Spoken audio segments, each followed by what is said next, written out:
कि पूरे भारतवर्ष में हर साल की भांति भारत रत्न विश्व के विद्वान डॉक्टर भीमराव अंबेडकर साहब की 135वीं जयंती हम बीकानेर में भी बड़ी धूमधाम से मना रहे हैं। हमने बाबा साहब से आकर पूरा आशीर्वाद लेते हैं, क्योंकि ये पूरा देश अंबेडकर साहब के संविधान के द्वारा चल रहा है। और आप देख रहे हैं कि कुछ वर्षों से जो सांप्रदायिक ताकतें हैं, जो संविधान को, जब संविधान लागू हुआ था उस वक्त भी संविधान को जलाने का काम किया था, बाबा साहब के पुतले जलाने का काम हुआ था। लेकिन उस टाइम के नेताओं को धन्यवाद देना चाहता हूं कि संविधान के तहत देश को मजबूत किया। और यह जो देश में विकास दिख रहा है, ये सारा जो है उस टाइम में है कांग्रेस की देन है। लेकिन आप देख रहे हो सांप्रदायिक ताकतें जिन्होंने दिल्ली पर कब्जा कर लिया है, संविधान के तहत हमारे गरीबों को कुचला जा रहा है, महिलाओं के साथ में 20 तरह की हरकतें हो रही है, संविधान को कुचला जा रहा है, देश की संविधान की संस्थाएं बेच दी है।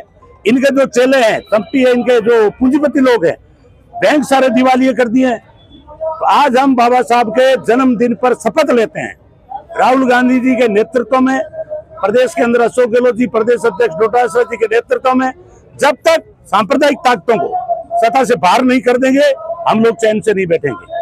अब देखिए, ये भारतीय जनता पार्टी जब बाबा साहब ने संविधान मसौदा पेश किया था उस टाइम इन्होंने आरएसएस का जो मुखपत्र है उसमें विरोध किया है। आज भी बाबा साहब का संविधान चला रहे हैं। 2 अप्रैल 2018 को हमारे आरक्षण के पक्ष में हमारे नौजवान शहीद हुए। यही सरकार थी जिन्होंने लाठियों से बरसा करके 17 नौजवान हमारे शहीद हो गए। और ये दलित विरोधी है, ये सरकार किसान विरोधी है। अभी देख रहे हो आप कि मोदी जी ने ये नारा दिया था 400 पार दो, मैं संविधान को बदलने का काम करूंगा। मोदी जी, आप तो क्या, आपकी 7 पीढ़ी भी डॉक्टर अंबेडकर साहब के संविधान को बदल नहीं सकती। और जनता ने औंधा पटका और 237 पर इसको ला करके छोड़ दिया। और आज हम संकल्प ले रहे हैं कि संविधान की तरफ आपने अंगुली भी की तो हम मुंह तोड़ जवाब देंगे। और यदि ये संविधान को मानते हैं तो मुझे बताएं, आपने संविधान, आपने एयरपोर्ट कैसे बेच दिया, आपने बैंक कैसे बेच दिए, आपने रेलवे कैसे बेच दिया, आपने बीएसएनएल कैसे बेच दिया। आज आप महंगाई जो है जबरदस्त चल रही है, इस पे आप क्यों नहीं बोलते। आज आरक्षण हमारे आरएसएस जो है, हमारे आरएसएस वाले हमारे जो है संविधान को चलाने का काम कर रहे हैं। मैं कानून मंत्री से पूछ रहा हूँ, आपको जवाब कल जनता ने दिया है।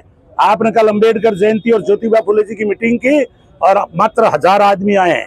अगर आपकी जगह कोई संविधान प्रेमी मंत्री होता तो आज यहाँ 50,000 की रैली करता।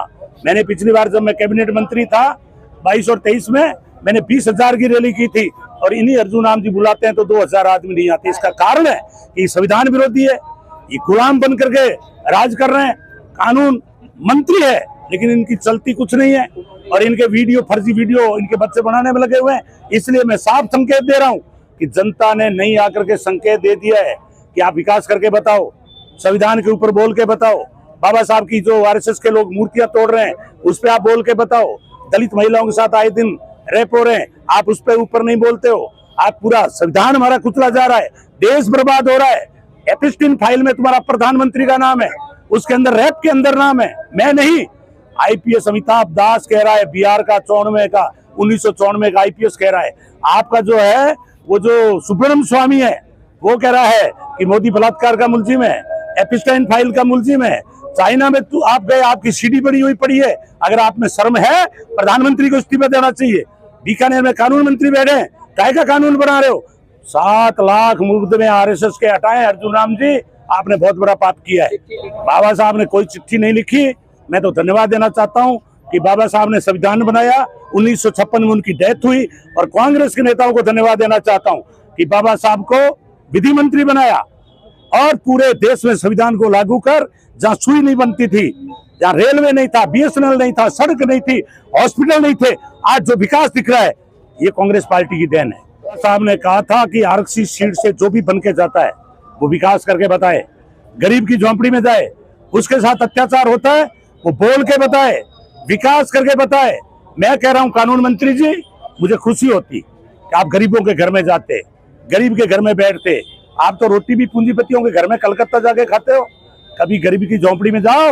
और 20 साल के अंदर जो आपने संविधान के तहत, आरक्षण के तहत, अगर आपने कोटा भी गरीबों को दिया है, कहीं भवन भी बनाया है, कहीं अम्बेडकर भवन, तो आप लिस्ट जारी करें, मैं आपको धन्यवाद दूंगा।